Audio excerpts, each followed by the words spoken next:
Hi, Steve Eunice here from supermanhomepage.com. An impromptu live video. Just thought I'd go live, see who turns up, chat about the new Superman movie, and anything else that you want to talk about in the world of Superman. So I'm going to hang out here for a little bit, just chatting until people rock up. If anybody turns up, we'll wait and see. Like I've said, I've never done one of these just impromptu live videos before, but we've got people showing up or giving a thumbs up right now. So we'll see what happens, see where this goes. I've got about half an hour free, so I might see where we go. Jamie Klingensmith joining me now. Welcome, Jamie. Like I said, just an impromptu live video talking about the new Superman movie. Hope you've seen it. If you haven't, don't worry, I'm not going to talk about anything too spoilery here. Just thought I'd go live, see who's up and about and who wants to chat. And if you want to call, then the QR code, I'll pop that up on the screen right now. If you want to be a caller and have a chat to me tonight, get your camera out, get your microphone out or your smartphone out, scan that now, and we can have a chat. Let's just talk about whatever's going on in the world of Superman, especially the new Superman movie. Like I said, impromptu, haven't got anything scripted, no notes, just wanted to chat with you tonight, see where you're at with this new Superman movie, what your thoughts are, and what rating you might give it, what your favorite parts were. Obviously, we'll be doing more of this on Superman Homepage Live, which is our live show at 7:30 p.m. Pacific time on Monday. So if you want to have a chat and you want to talk about Superman, jump on now. Let's talk about Superman and what you thought of the movie. Don't be shy. Get on the phone. Call. Use the QR code. And or if you're on the streaming platforms, I'm not sure, I can't remember how we get on, but if you, just use the QR code, or I think it's supermanhomepage.com/live, might be able to also, there's a link there, but just jump on, have a chat. Obviously, my spoiler-free review of the Superman movie is up on our website.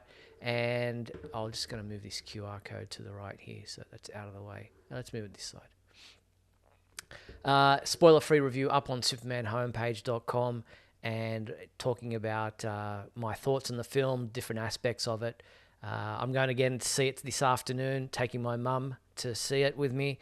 So this will be her first time seeing it. I saw it at the Australian premiere on Tuesday night here in Australia, and I have very positive thoughts about it. There are certain aspects of it that I wasn't too sure about, and again, I'll wait and see till I see it a second time to give it more, let it sink in a bit more before I put out a spoiler-filled review that will, probably go up on the website about a week after the film's actual release for the wider audience. I don't want to spoil it for anyone. There are obviously some very spoilery details out there. It's very hard to keep away from them if you're on social media and you're just you've got Superman. The algorithm knows you love Superman information. It's just going to spit out stuff that you're going, hope, for anyone who hasn't seen it, that they didn't see that. And there are plenty of clips out there. The cast have been doing so many interviews on, breakfast shows and TV shows. And they're on the Today Show in the US, David Corenswet and Rachel Brosnahan, where they showed a clip of the Hammer of Baravia and Lex Luthor's ties to that character. And you've got to be very careful what you are seeing out there if you haven't seen the film yet. But even all the trailers and the clips that we have seen, and obviously being in the position I'm in with the Superman homepage, I've got to be able to report on it all, so it's very hard to stay spoiler-free. But I didn't feel like anything ruined the movie for me, having seen all these little bits and pieces out there. So it surprised me where it started, and where the movie went from, how it kicked off at the very beginning. The rumors about there being some text at the beginning. It's not a Star Wars scrolling text, as you probably would be familiar with, but there is some text there that gives you a bit of a an update on where we're at and where things are in this world, because it really jumps straight into the action from the very beginning. So, yeah, I'm not going to go for much longer. Look, I'll be here as long as anybody's asking questions. So, Jamie, saying you have to leave in about 8 minutes. That's fine. Like I said, it's not a planned thing. Just wanted to jump on, see who was around, see who wanted to chat. If you do want to have anything to say, you've got questions. If you've seen the film and you're just not sure about certain aspects of the film, well, let's have a chat about it. Post your questions in the comments. Let's see where things are at, and we'll take it from there. I'm happy to chat about the film if you have seen it or if you want to know anything about it. But I did want to talk about, while I'm waiting for anyone to ask any questions, it's, the Superman homepage has been around for 30 years now, and when Superman Returns was being filmed here in Australia, I got some great access, got to go on set and visit the sound stages, and got to interview the cast and watch as they were filming certain scenes in certain areas around here in Sydney.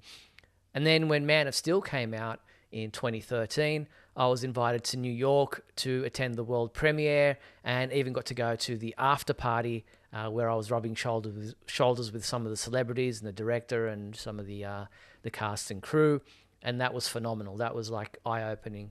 And then for Batman v Superman, I was again invited back to New York for the world premiere there, and got to go onto the red carpet and interview some of the cast and crew before the film, and saw the world premiere there. Justice League, different.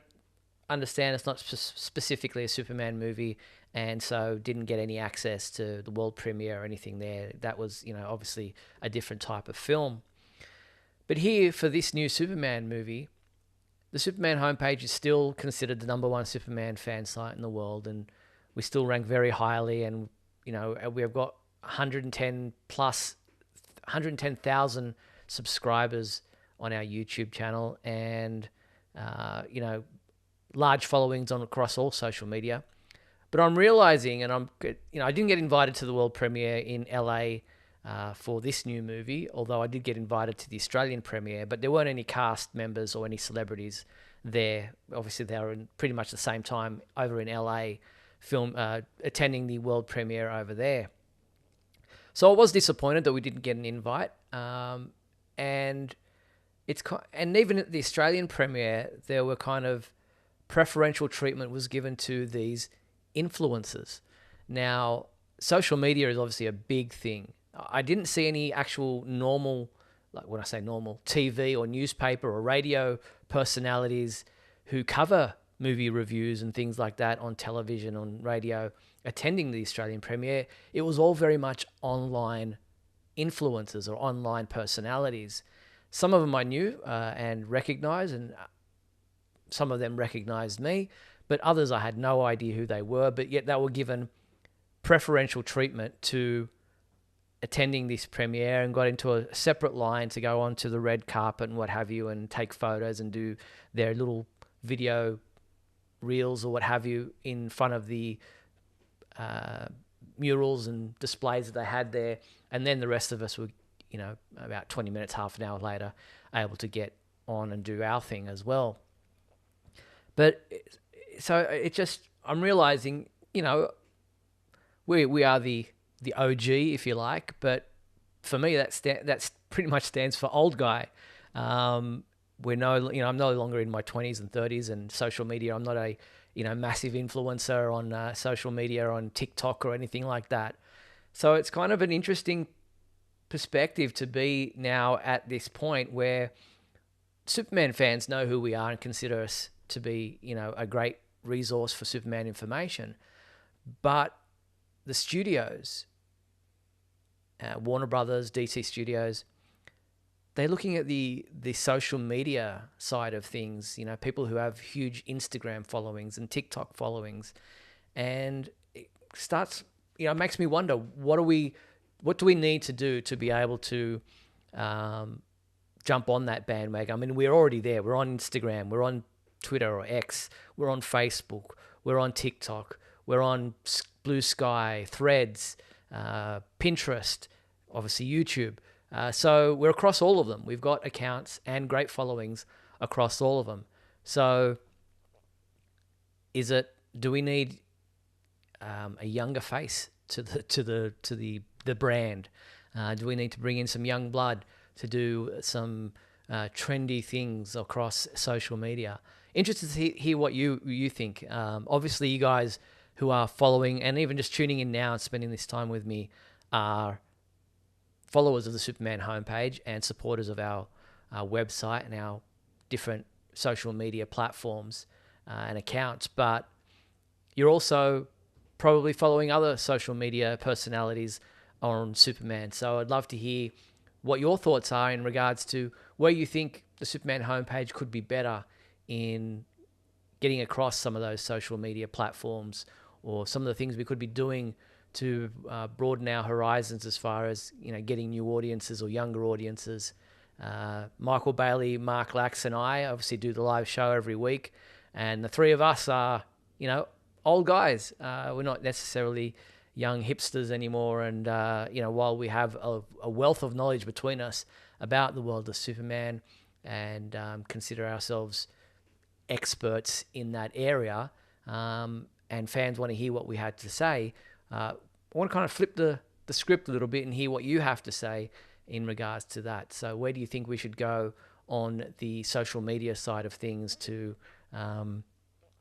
increase our exposure to these studios and what have you, to be seen as important to that world? And not that we're not, and we understand it's all relative, and maybe being here in Australia kind of helps. It doesn't help me in getting access to those kinds of things, but we've got staff members across the US, across the UK, and other places in the world. So it's not like, if we got an invitation and I wasn't able to personally attend, that one of our staff members or staff writers wouldn't be able to report on that and attend on behalf of the Superman homepage. So, just going to have a look through some of the comments that people have posted while I've been ranting and raving here. So we've got here from, let's go have a look through. Jamie says, Superman was awesome, especially in IMAX. Superman, the ultimate fan of the Man of Steel 2025, says, I love watching Superman. Let's see here. JP Roger says, the Mr. Terrific fight scene was the coolest.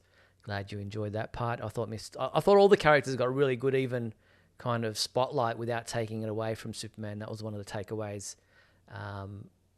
I got from this. Jamie wants to know about the message from his parents, his Kryptonian parents. That was obviously a very important part of the film. And if you haven't seen it, again, sorry if it's any spoilers here, but that was interesting that Superman got the first half of the message and thought what he understood the second half would be if it hadn't been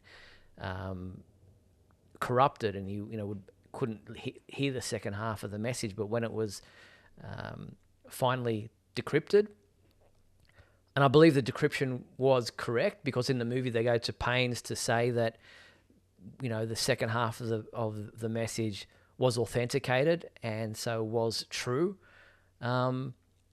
Is this the first time in live action we've seen Jor-El and Lara have a message that wasn't as hopeful or as positive as we've seen in previous iterations?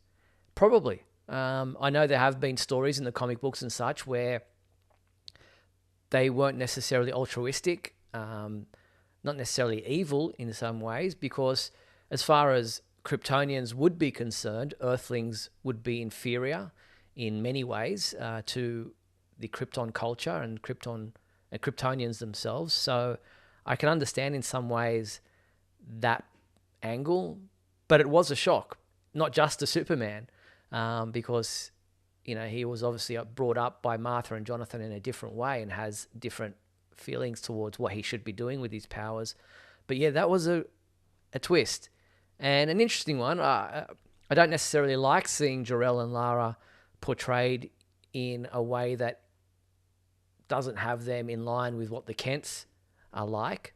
But they don't have to necessarily be the same way. It would be very coincidental that Superman had two sets of parents, his Kryptonian parents and his Earth adoptive parents, who had the same values. That would be coincidental. So I can understand where, you know, this story takes it, and that the Kryptonians have a different view of what is right. And it's kind of in some ways aligned with what General Zod wanted in Man of Steel, where he was, you know, wanting to carry on the Kryptonian heritage. So yeah, that was, it's a very interesting angle to take, and one that is a dilemma for the character in the movie. But yeah, it didn't take away from anything. It kind of made them more alien in some ways. But yeah, very interesting angle there. Todd Stephen Burrows says, it's Superman as a teen drama from a sci-fi perspective, and I hope you watch it. It's a well-written... Oh, she's talking about the TV series. Maybe Smallville, talking about Smallville, 10 seasons. So yes, that's just a perspective there on the TV series Smallville.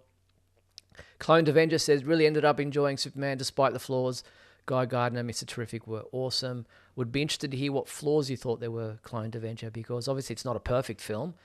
So there are areas that I was a little bit taken back by, especially the Kents. I came out in my spoiler-free review and was saying that I had some issues with the way the Kents were portrayed. They seemed very, very simple, and yeah, they just didn't come across as, well, they were loving and caring and what have you. They just didn't come across as the wise couple. I mean, Jonathan, more so than Martha, had some wise words to say, but Martha came across as being a very simple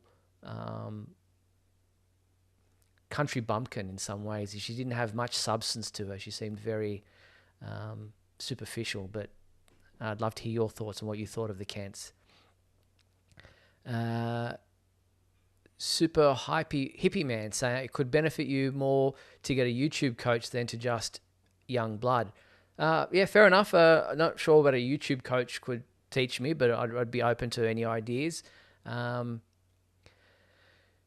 You need to get Todd Stephen Burrows. You need younger 30-ish folks from New York, LA, and you have to do reactions and breakdowns. Yeah, see, I find reaction videos very fake. I mean, seriously, when I'm sitting there watching a trailer or something, I'm not gasping and, you know, freaking out as I'm watching it. I'm just I'm concentrating. Maybe that's just my personality, but I find those very fake. But and I'm not sure why you'd have to be from New York or LA. I mean, Superman and the internet is worldwide. I understand that most folks who visit the Superman homepage are definitely mostly from America, so I understand that. But something to take on board. Cuban Superman says, saw Superman last night. I was absolutely infuriated. James Gunn doesn't know these characters. Wow, that is the first time I've seen anybody come from that. I mean, I've had some obviously negative reviews out there, but to say that he doesn't understand their characters, I totally disagree. If anything, I thought this was probably the most comic book accurate Superman characterization that I've seen. He just came across as being altruistic. He came across as being genuine. He came across as heartfelt, caring. I'm not sure where you're coming from, not understanding these characters. Lois was on point. I love Jimmy's interactions with all the characters. I thought that was an awesome portrayal of Jimmy. So yeah, Johnny Henry giving an emoji that doesn't deserve describing.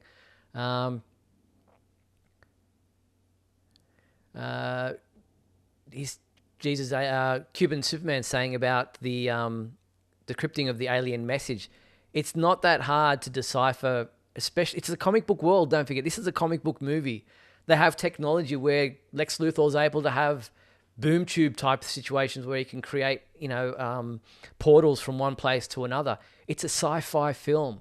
So of course they're going to say that they can figure out a language by using technology. I mean, we've got AI technology that can decipher stuff now in our real world. So I don't understand why you thought that was far-fetched. They could be able to decrypt an alien language. If they've got enough of it, and they know from Superman's own... Don't forget, Lex had access to the Fortress of Solitude.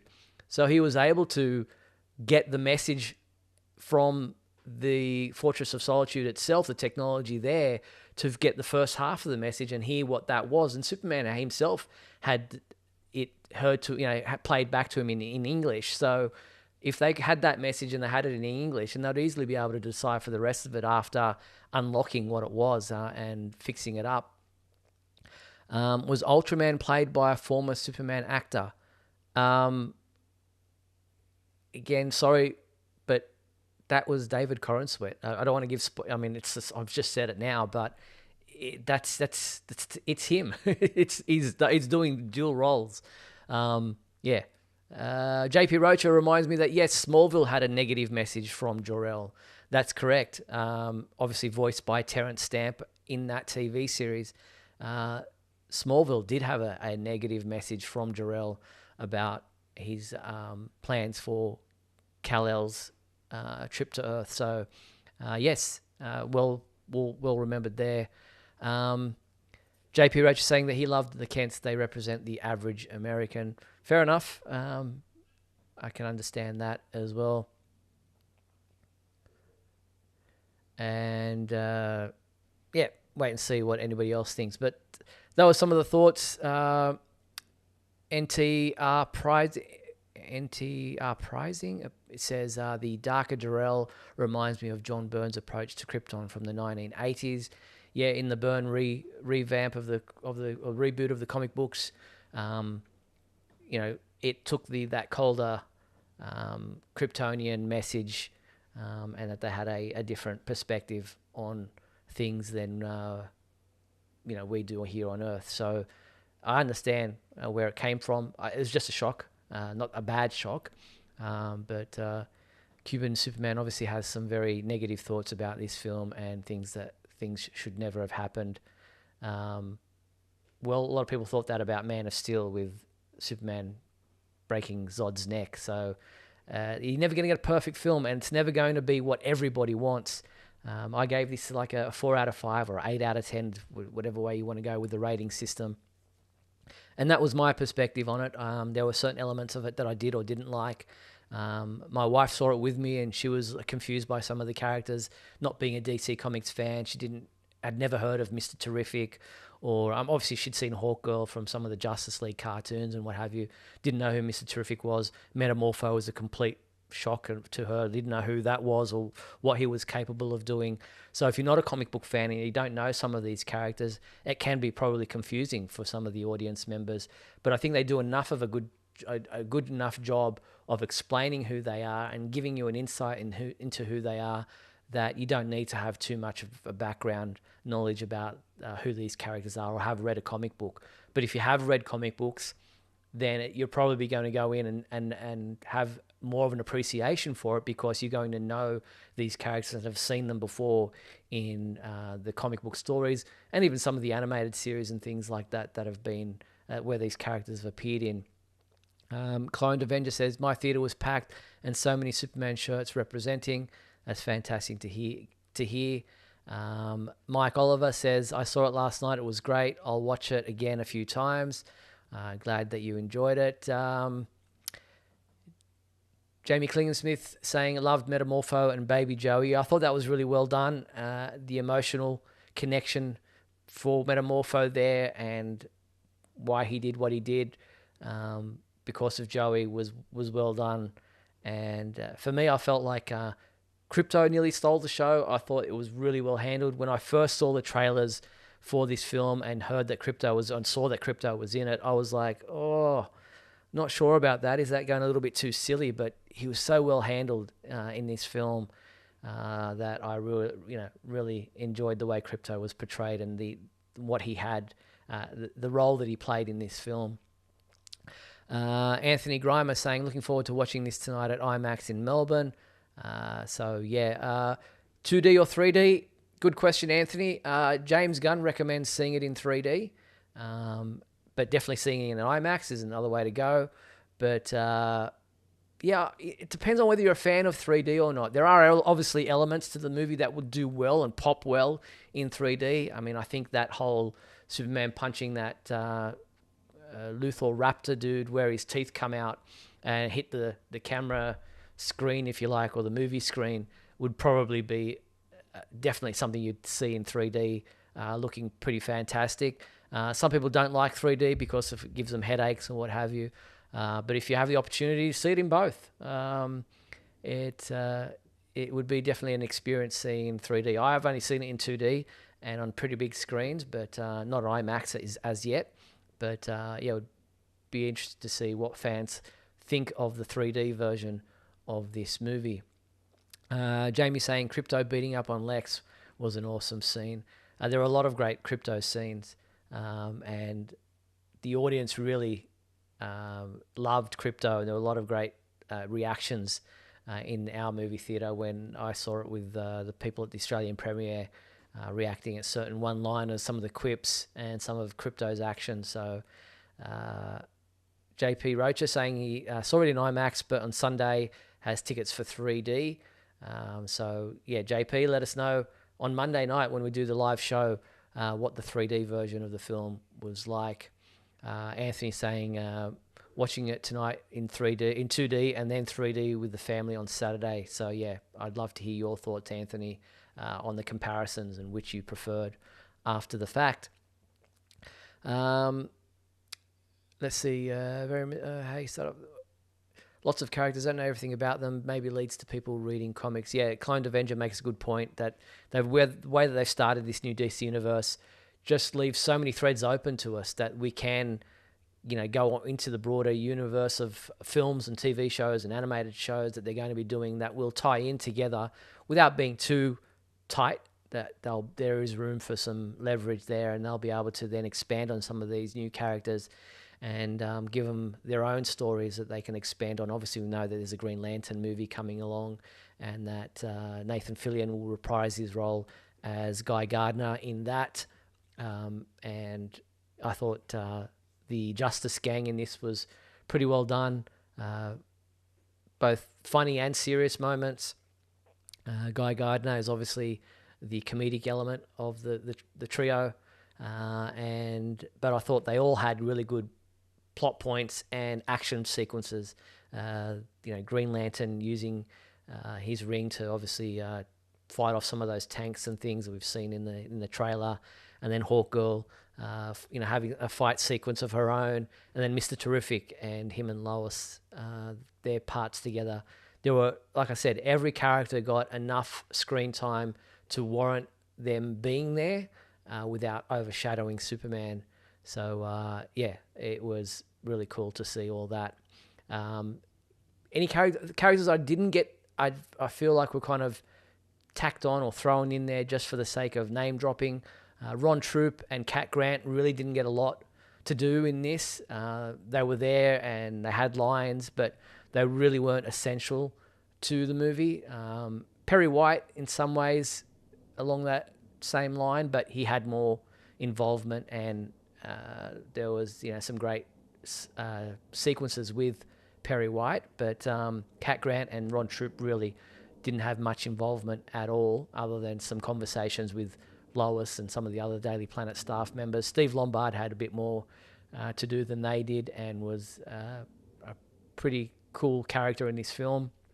And Jimmy definitely gets great screen time, and absolutely loved the way Jimmy was portrayed in this.